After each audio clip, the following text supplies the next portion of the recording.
नमस्कार, ABP news में आपका स्वागत है। मैं रोहित सिंह सावल और मेरे साथ आज खास बातचीत करने के लिए मौजूद हैं दिल्ली के पूर्व उप मुख्यमंत्री, आम आदमी पार्टी के वरिष्ठ नेता मनीष सिसोदिया जी।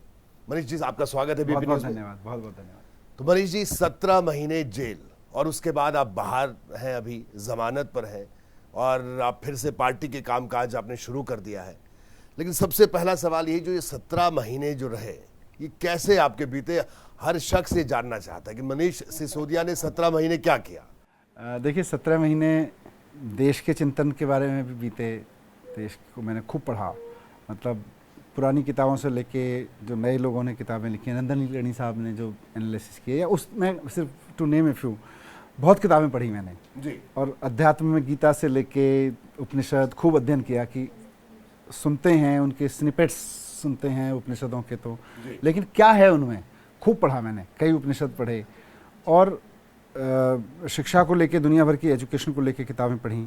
फिर मेडिटेशन किया आगे, क्योंकि मेरे सामने जब मैं जेल में गया था तो 17 महीने लग गए। मुझे लगता था कि शायद 4, 6, 8 महीने में मैं बाहर आ जाऊंगा। उस वक्त ये एक दोराहा था कि जेल एक बड़ा संकट तो है ही जी। जेल में जाता है आदमी तो बहुत सारी चीज़ें इधर उधर होती हैं, पर इस संकट को मैं अब, इस संकट के समय में मैं टूट जाऊं या मैं और मजबूत होकर निकलूं, तो मैंने दूसरा रास्ता चुना कि मैं और मजबूत होकर निकलूंगा यहाँ से। खुद को वेल इन्फॉर्म्ड, मोर इन्फॉर्म्ड करके निकलूंगा, मेंटली मोर स्ट्रॉन्ग करके निकलूंगा। तो मेडिटेशन ने मुझे बहुत हेल्प की जी। और मेडिटेशन उस किसी को भी जो जेल में रहे या कहीं भी एकांत में रहे, उसके लिए सबसे बढ़िया चीज़ है। खूब मेडिटेशन किया मैंने। मनीष जी, आप आंदोलन से निकले हुए नेता हैं। जब आंदोलन के दौरान कोई जेल में व्यक्ति जाता है तो वो आंदोलनकारी होता है, लेकिन इस बार जो जेल आपको जाना पड़ा, शराब घोटाला, कथित शराब घोटाला और इस तरह की जब बातें आप सुनते थे, या जब ये पूरा, तो वो मानसिक दौर कैसा गुजरा?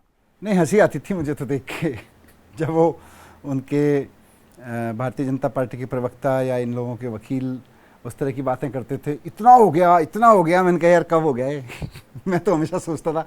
तो इनके तर्कों को सुन के मैं तो अंदर अंदर हंसता था, मैं क्या बचकानी बातें कर रहे हैं ये।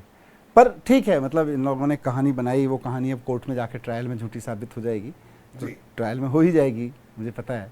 पर अभी जब मैं सुनता था इनके, मतलब एक तो बीजेपी के नेताओं को सुनता रहता था और दूसरा ये कि ये लोग जो इनके वकील बोलते थे, मतलब बीजेपी का कहना ही वाला बोल रहे थे वो, तो उनके तथ्यों को, मतलब उनके तर्कों को सुनकर भी मुझे हंसी आती थी कि क्या बकवास कर रहे हैं यार। मनीष जी, आबकारी नीति खूब चर्चा हुई, होती रही, होती भी रहेगी, और आप एक आबकारी नीति लेकर आए, बाद में उसको वापस भी ले लिया, तो आपको वो मलाल नहीं होता कि लाए ही क्यों?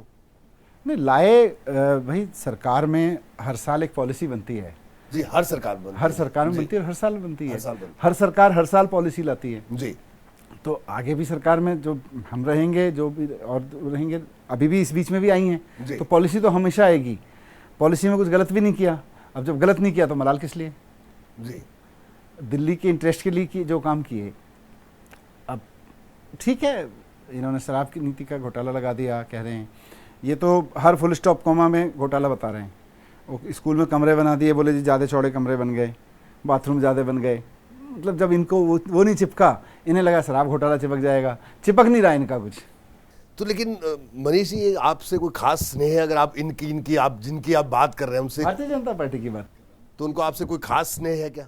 नहीं, उनको तो बहुत खास स्नेह है हमसे जी। उनको ये लगता है कि यार हम लोग कई राज्यों में 15-15, 20-20 साल से सरकार चला रहे हैं जी, लेकिन एक भी राज्य में ऐसा दावे के साथ नहीं कह सकते कि हमारे सरकारी स्कूल इतने अच्छे हो गए कि वहाँ से सीधे बच्चे IIT जाने लगे जी, या सीधे NDA में क्वालिफाई होने लगे। एक ही स्कूल से अभी 8 बच्चे NDA में क्वालिफाई हुए हैं, तो मतलब सेकंड लेफ्टिनेंट बन के निकले हैं। ये एक भी स्कूल नहीं दिखा सकते जी। ये एक भी इनके सारे अस्पतालों के मॉडल फेल हैं।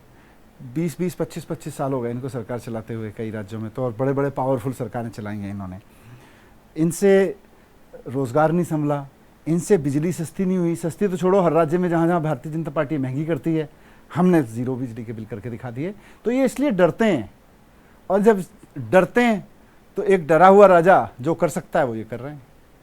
ठीक है मनीष जी, जो तमाम आरोप लगते रहे अब तक, ठीक है, मामला कोर्ट में है, मैं उस पर इसलिए मैं बहुत ज्यादा सवाल नहीं कर मैं रहा भी हूं। चाहूंगा कि जी, जितना कोर्ट के इश्यूज हैं वो कोर्ट में ही डिस्कस बिल्कुल। लेकिन अगर हम राजनीतिक दृष्टि से अगर हम देखें इन पूरे मामलों में, आप कहते हैं राजनीति हो रही है, बीजेपी वाले कहते हैं साहब हम एजेंसियां अपना काम कर रही है, इसमें हम लोग क्या कर रहे हैं? अगर जो गलत किया है तो उसका गलत का हिसाब गलत से होगा, ठीक का हिसाब ठीक से होगा। ये पॉलिसी वॉलिसी वाला तो मामला छोड़ दो, असली सवाल तो एजेंसियों पे ही है। आज सवाल आम आदमी पार्टी का नहीं है, आज सवाल यह है कि इस देश की हर राजनीतिक पार्टी के पीछे एजेंसी लगी हुई है। आज अरविंद केजरीवाल जी अंदर हैं, कल तक मैं भी अंदर था, उसके पहले हेमंत सोरेन साहब अंदर थे, शरद पवार साहब की पार्टी तोड़ दी इन्होंने ईडी एजेंसियां यूज कर करके। देश भर में लोग सरकार चुनते हैं, ये एजेंसी भेज के उस सरकार को गिराने के मिशन पे लगते हैं। लड़ाई तो इस बात से है, लड़ाई एक पॉलिसी को लेकर नहीं है जी। लड़ाई इस बात को लेकर, हम राजनीतिक पार्टी को भी छोड़ दो।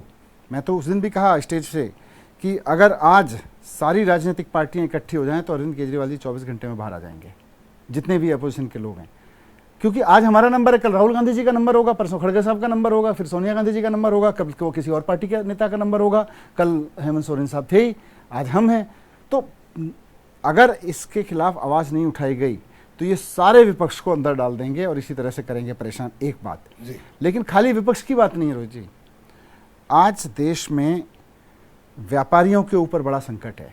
पहले हम लोग कहते थे ना व्यापारी इसलिए परेशान है इंडिया में कि भाई रेड टेपिज्म है जी।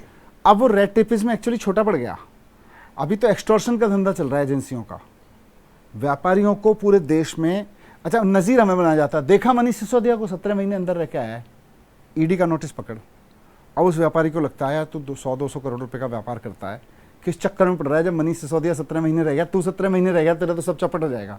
वो बेचारा जो वो मांगते हैं वो कर देता है, बीजेपी को चंदा दे देता है, चंदा मांगते हैं। तो आप देखो ना इलेक्ट्रल बॉन्ड में एजेंसियों का दुरुपयोग करके इलेक्ट्रल बॉन्ड के कितने पैसे दिए इन्होंने, और उन्हीं से लिए जिनके ऊपर हम पे आरोप लगा रहे हैं। और कितने कितने, मैं मीडिया में पढ़ता था, मैं तो बाहर था नहीं, कि कैसे ईडी का नोटिस गया फिर चंदा आ गया, इनकम टैक्स का नोटिस गया पार्टी को चंदा आ गया, करोड़ों करोड़ों करोड़ों का। तो नोटिस, एजेंसियों का उपयोग तो चंदा लेने के लिए किया जा रहा है, एजेंसी का उपयोग में विपक्ष को अंदर लेने के लिए किया जा रहा है। यही तानाशाही है और इस तानाशाही के खिलाफ में सबको मिलकर लड़ना पड़ेगा।